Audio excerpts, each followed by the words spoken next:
With a little over a month until the start of the NBA season, the Sacramento Kings roster seems pretty much set. But that doesn't mean that they might not make some moves on the horizon. On today's Locked On Kings podcast, we're going to take a look at some potential trade deadline targets for the Sacramento Kings to keep tabs on as this season goes on. It's right here on Locked On Kings.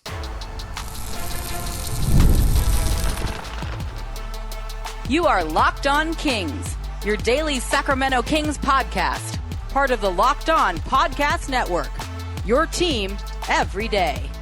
And now, ladies and gentlemen, it is that time for another episode of Locked On Kings.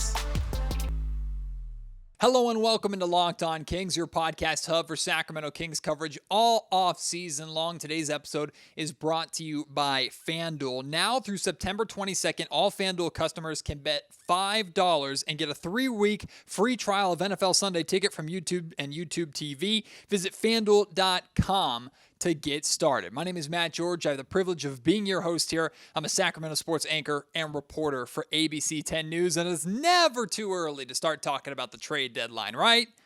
Okay, maybe mid-September is a little bit too early, considering the trade deadline is in like February time. So we got a long ways to go before we start worrying about what the Sacramento Kings are going to do at the deadline, and context of where the Sacramento Kings may or may not be at will determine what the Sacramento Kings decide to do.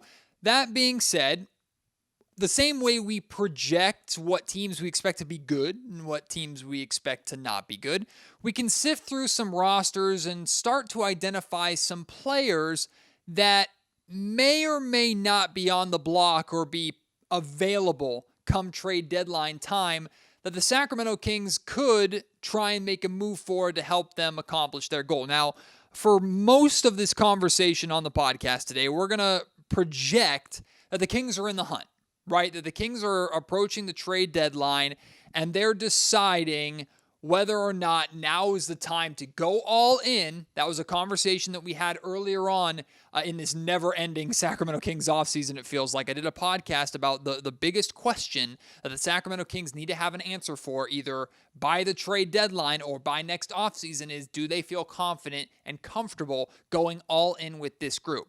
Well, maybe come trade deadline time, the answer to that question is yes. Or maybe they feel like this core that they've solidified just needs a little more around the edges to truly be ready for a deep playoff run. So we're going to assume that the Kings are in that position. That doesn't mean they're a top 3 seed in the West, but they're firmly in that playoff conversation. Maybe they're on the hunt or flirting with, projecting with that 50-win threshold that we've talked so much about this season.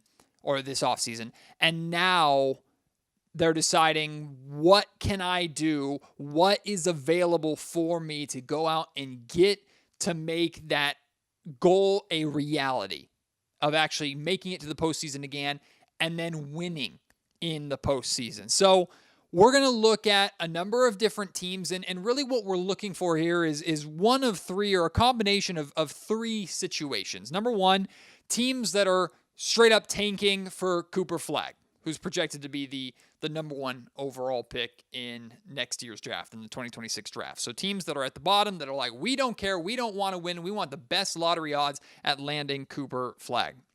There's also teams that could be in salary shedding mode, right? Maybe they have contracts that maybe there's like a year or two left on these certain deals. They're looking for a team to absorb so they could be more aggressive in free agency in the upcoming offseason, or they have more flexibility to do what they want to do. A lot of those teams in those scenarios like to take on expiring deals that get off their books by the end of the season. And finally, maybe there are teams out there that are just blowing it up. They're resetting, right? Maybe they planned on being competitive. Things didn't work out. Could be because of injuries. Could just be because there's so much parity around the league. Maybe it's a couple Western Conference teams that hope to be competitive, but at best are going to barely sneak into the play-in, and they know they're not really going anywhere. So they just decide, this isn't working. We're blowing it up. We're starting new. So those are three most common scenarios that we're looking for when going through these rosters and looking at these teams and why potential players could be available come the trade deadline. So we're going to sift through. We're going to start in the East because a lot of the teams, let's be honest, there's more bad teams in the East than there are in the West. And a lot of those bad teams or fringe teams are probably going to be more willing to make deals. The first couple of names and the first team that comes to mind is the Brooklyn Nets, right? Cam Johnson and Dorian Finney-Smith. These are names that we talked a lot about this offseason, right? Those were two names that were on at least our target list. I'm sure the Sacramento Kings were interested and curious about them before everything happened with the DeMar DeRozan situation. Both of them are still intriguing for the Kings. That being said, in this scenario, or at least what makes the most sense to me, is that out of the two, I think maybe Dorian Finney-Smith might be more of the target. Now, this is less of a all-in move for the Sacramento Kings and more of a clean up around the edges, right? The Kings still are in need of wing depth. Dorian Finney-Smith, a good two-way wing, fine offensively, solid defensively, right? A body that can come in and play 12 to 15 minutes a night, backing up Keegan Murray, helping take off some of that defensive responsibility. Dorian Finney-Smith is the name out of the two that I think is more intriguing potentially to Sacramento. He's not the better player out of the two, but maybe the guy that makes more sense for what the Sacramento Kings need. His price tag is going to be lower in terms of what it's going to take to likely go out and get him. And on top of that, he only has 1 year left on his deal, which is a $15 million player option. Speaking of guys that we've already talked a lot about, I'll bring up Kyle Kuzma. To me, the Kyle Kuzma ship has sailed. It's not impossible, but with the addition of DeMar DeRozan, with Keegan Murray therefore firmly planted in that 4 spot, Kyle Kuzma does not make sense at this point in time. So Kuzma was another name that got brought up a lot with Cam Thompson and Dorian Finney-Smith as potential targets for Sacramento. Kuzma has been a potential target for Sacramento for it feels like years at this point. I'm not really looking at Washington to make a deal. If there's any Washington Wizard that I'm interested in, it's maybe Sadiq Bey, but he's low on my list of potential intriguing targets for the Sacramento Kings. The Charlotte Hornets have a couple of players that really are intriguing and interesting to me. The number one guy is Grant Williams. Grant Williams, I think, would be someone that makes a ton of sense for the Sacramento Kings to keep tabs on and see, hey, is he potentially available, and could we go out and get him? Can he help bolster this team? Again, the wing/forward depth, more forward depth. Grant Williams is undersized. He's 6'6", but he's a bigger, thicker body. So he plays small ball center primarily at the 4 spot. He is a super smart veteran winning player. I know he's on the Charlotte Hornets. They're not losing because of him. In fact, the games that they win, typically he has a high level of involvement in that. Maybe the Charlotte Hornets surprise some people this season. I'm not really expecting it. I'm not expecting the Hornets to be a good team. I'm expecting the Hornets to potentially be in the Cooper Flag sweepstakes. So I don't think they'd mind too much about moving on from Grant Williams if it, 1, helped them lose games, and 2, they could get something halfway decent for him. I don't think his price tag for the Kings would be incredibly high. He has 2 years left on his contract, $13 million next year and $14 million the following year. But he's only 26 years old, so I don't think the Kings would mind having him on their books for another couple of years. They would obviously have to move some salary, send some salary out in order to make this move happen. He spaces the floor. He's a 37% three-point shooter, or at least he was last season. Solid rebounder, right? Good forward depth that would allow the Sacramento Kings to play Trey Lyles more as a small ball 5 if they want to, or God forbid Trey Lyles is dealing with more injury issues or is having another rough season like he had last season and the Kings need help. Grant Williams, I think, makes a lot of sense. Another Charlotte Hornet that I think makes a lot of sense for the Kings is Cody Martin. Another more wing player than forward. A good, versatile defensive wing. Got good defensive upside. Solid defender. Offensively, not a great shooter, but someone who is good at attacking the basket and fine finishing around the rim. Martin only played 28 games last season. He dealt with a kind of nagging knee injury. There are a couple other injuries there as well, but the knee injury is primarily what he dealt with last season. And reading about it, researching it a little bit, the expectation, it sounds like, is for him to be fine and close to normal, if not completely back to normal this season. So hopefully he can stay healthy. If he's not, then he's off the target list for Sacramento.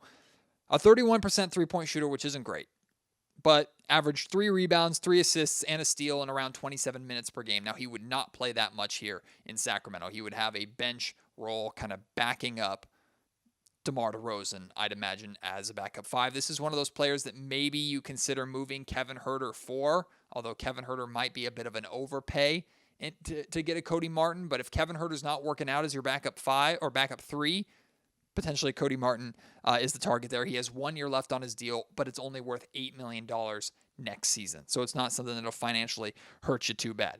We got more targets to consider, a lot more in the East, some offensive targets as well. That's still coming here on Locked On Kings.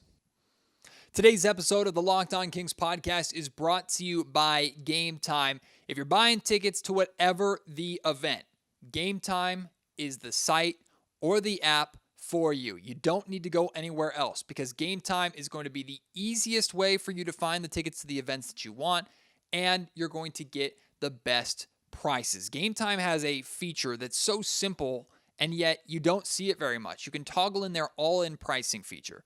This means that there are no hidden fees.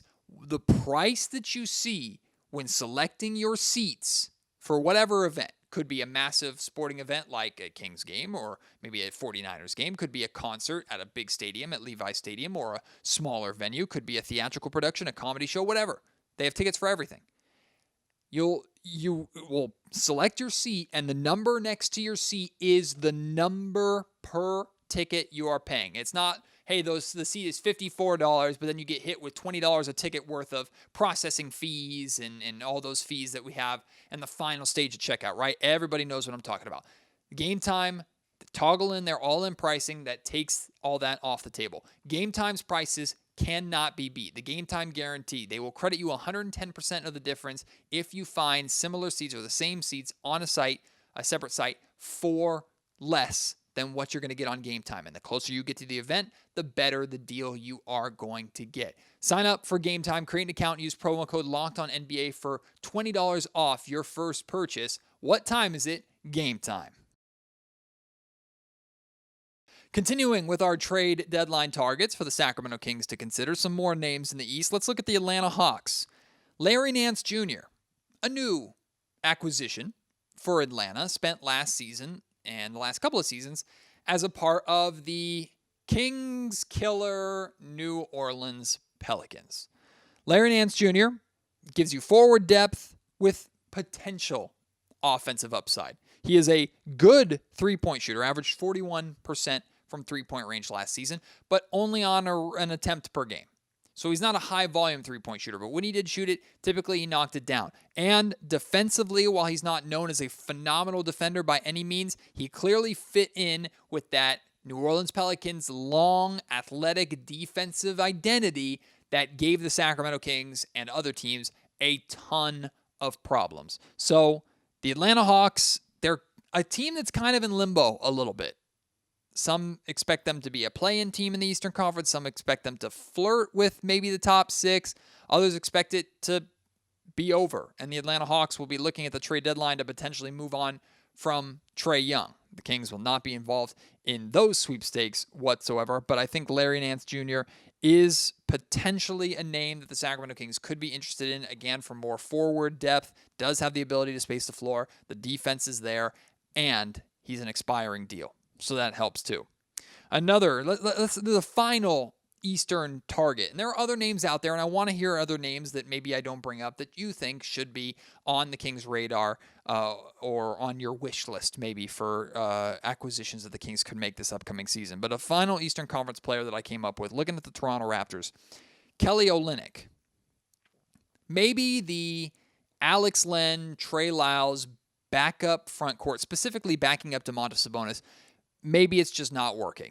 Maybe you need someone to make more of an impact especially offensively, behind Sabonis. Now, Kelly Olynyk cannot do what Domantas Sabonis does, right? So you're not looking for someone to come in and replace Domas in that sense. But Kelly Olynyk is a good good offensive backup center, a good backup big. He's more perimeter-based. He's a 38% three-point shooter on a respectable volume, averaged 5 rebounds and 4 assists a game last season. The issue with Kelly Olynyk is he can be pretty inconsistent. Sometimes it's feast and famine, right? And it was frustrating for Kings fans, for example, with Harrison Barnes, right? Some nights Harrison Barnes would be really good. Other nights he wouldn't do anything. Kelly Olynyk does have that potential. If you look at a lot of Kelly Olynyk's box scores, you'll see good games and solid performances, and then you'll see games where he just kind of does nothing. So there is that element to it, but Kelly Olynyk, I think, would be an upgrade over, and I love Alex Len, but would be an upgrade over Alex Len as a backup center, somebody that I don't think is going to be particularly expensive in terms of what it would take to go out and get him. And he has only one more year left on his deal for $13 million. All right, now let's move to the Western Conference. And instead of talking about guys specifically, looking at the Pacific Division, right? There's only 2 teams in the Pacific that I could look at that potentially could be sellers. I'm talking about the Golden State Warriors and the Los Angeles Clippers. Start with the Golden State Warriors. We're talking about a blow up here, right? Knock on wood, Steph Curry gets hurt. Steph Curry gets hurt, their season is done. And we don't want to see that. We don't want to see that. No matter how much we don't like Steph Curry and don't like the Warriors, we don't want to see Steph Curry get hurt. But maybe he gets hurt, or maybe just the Warriors, without Klay Thompson, like the era is truly, truly over, and it's a disaster in the Bay. And the Golden State Warriors have tough decisions to make. An all-in move for the Sacramento Kings could be Jonathan Kuminga. I say that knowing full well that it doesn't really make sense. Because you have DeMar DeRozan, you have Keegan Murray.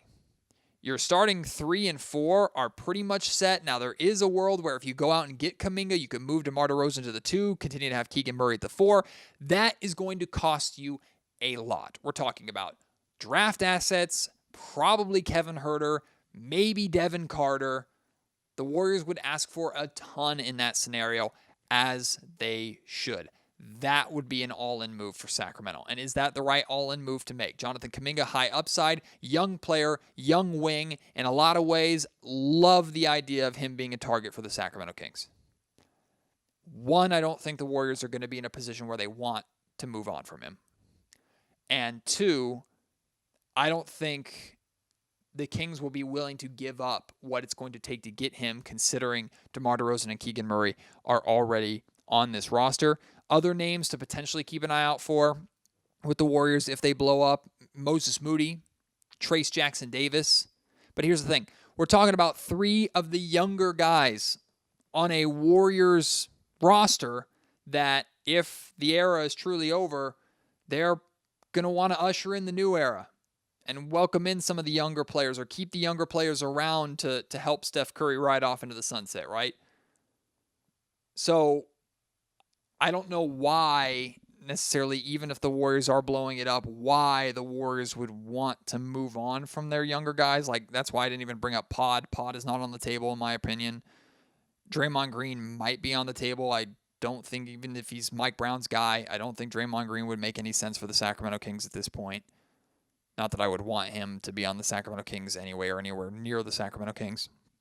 So the only players on the Golden State roster that I have interest in are the players that the Warriors would be least likely to move on from in the scenario where they're blowing things up or they're trading players away. So I don't think it's very likely, but the Warriors potentially are a team to keep an eye on in case things just go really, really south. Same thing with the LA Clippers, right? The LA Clippers just lost Paul George. Kawhi Leonard, 1 injury away from that season being a disaster. I am not a believer in James Harden to carry that team. I don't think it's likely that the Clippers blow things up either. The Pacific Division I expect to be competitive. I expect all 5 teams in the Pacific to be close in the standings and close in the win column. So I'm not expecting this either. If the Clippers do blow it up or the Clippers are selling, I'm keeping my eye on like a Derrick Jones Jr. and a PJ Tucker.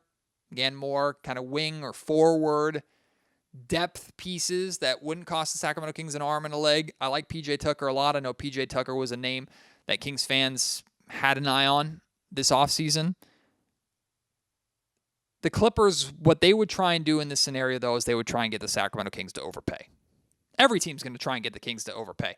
But the Clippers are not going to want to help out Sacramento, just like the Warriors wouldn't want to help out Sacramento. The difference is the Sacramento Kings know they would have to pay a premium to get one of those young Warriors players versus the Clippers would try and make the Sacramento Kings overpay for veteran talent, veteran help. That's not going to move the needle significantly enough for the Kings to be willing to overpay for it to happen.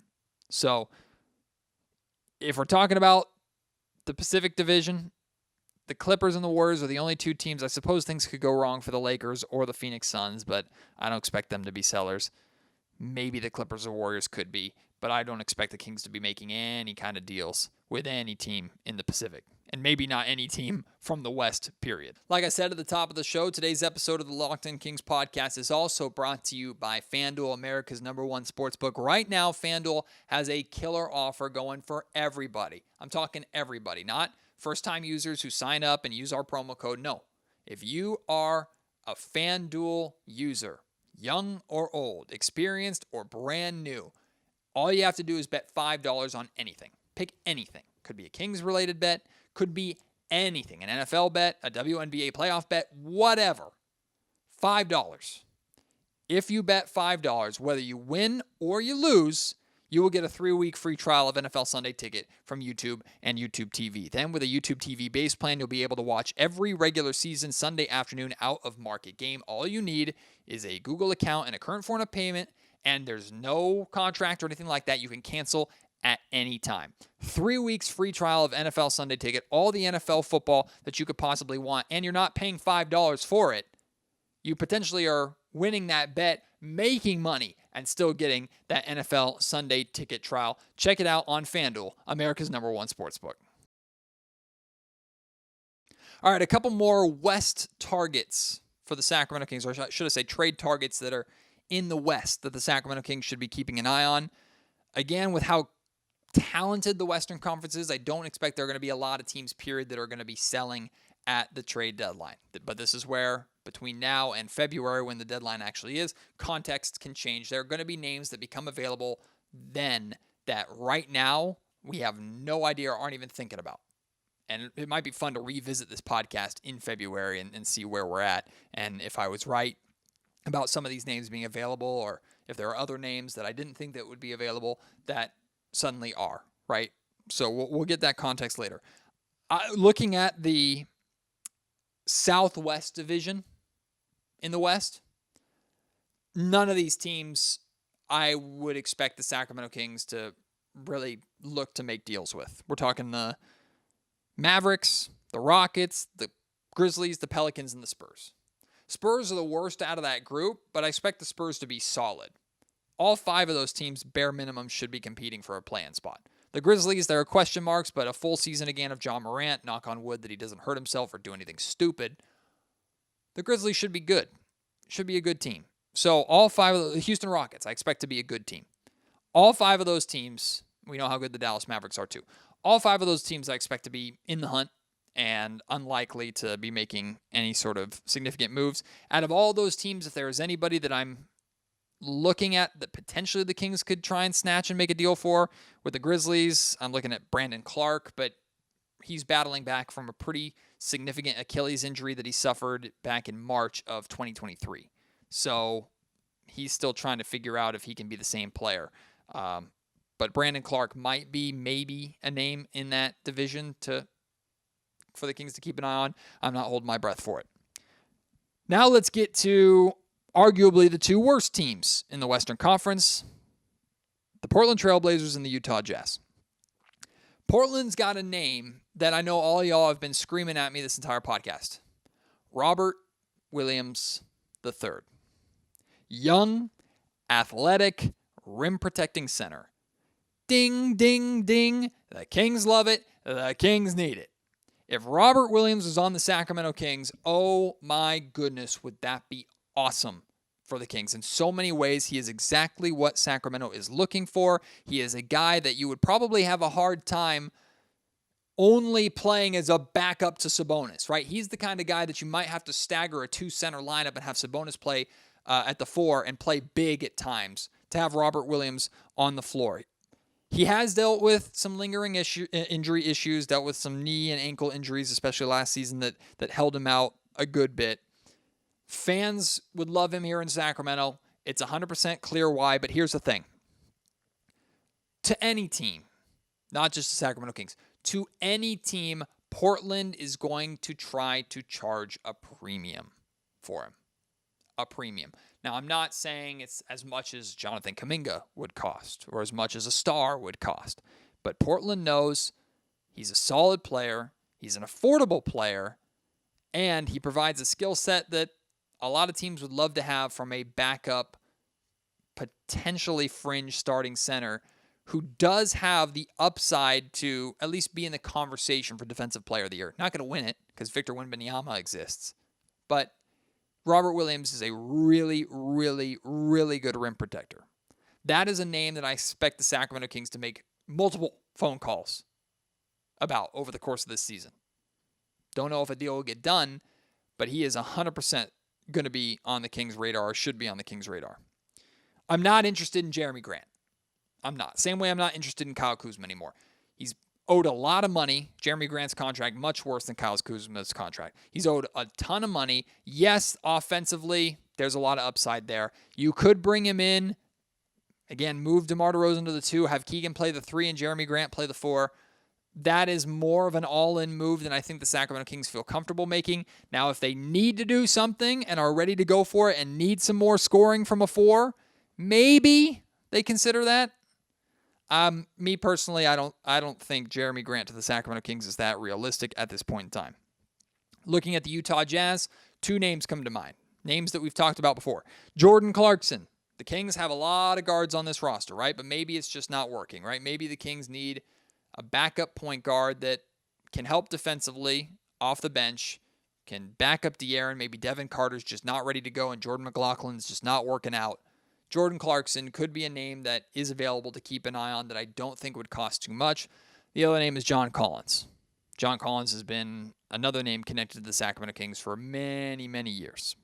Backup forward, power forward, get some minutes there at that spot, help Trey Lyles slide to the 5 as more of a small ball 5, or maybe, again, Trey gets hurt, or Trey's not working out, John Collins is potentially available. Those are 2 names on the Utah Jazz that I could see the Kings being interested in.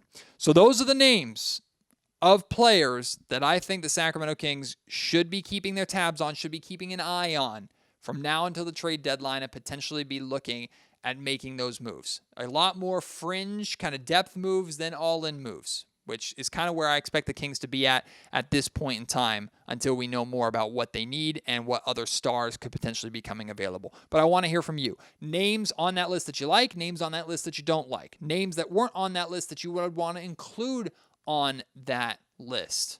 Hit me up. Let me know. At Matt George Sack on Twitter. Email me, mattgeorgesports@gmail.com. Leave your thoughts in the YouTube comment section down below. I know it's early, but hey, we can keep track of these, and we can keep these names at least in the back of our head as the season goes on, and we get more and more context. Appreciate your support as always. Can't wait to have you join me on the next episode of Locked On Kings. Until then, my name is Matt George. You've been listening to the Locked On Kings podcast, part of the Locked On Podcast Network.